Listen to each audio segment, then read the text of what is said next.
Qarabağın Avropadakı uğuru böyükdür, amma əsas sual dəyişmir. Bu uğur Azərbaycan futbolunun uğurudur, yoxsa yalnız bir klubun?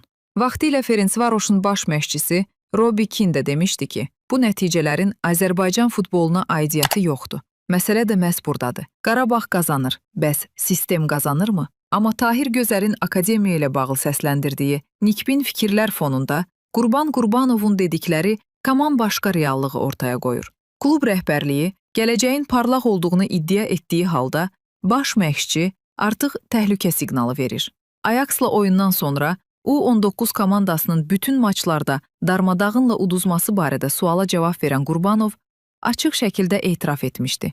Əgər bugün gənclərimiz rəqiblərə belə böyük hesablarla məğlub olursa, 4-5 ildən sonra aradakı uçurum daha da böyüyəcək. Bu sözlər sadəcə bir məşqçinin narahatlığı yox, Azərbaycan futbolunun gələcəyi ilə bağlı ciddi xəbərdarlıq idi.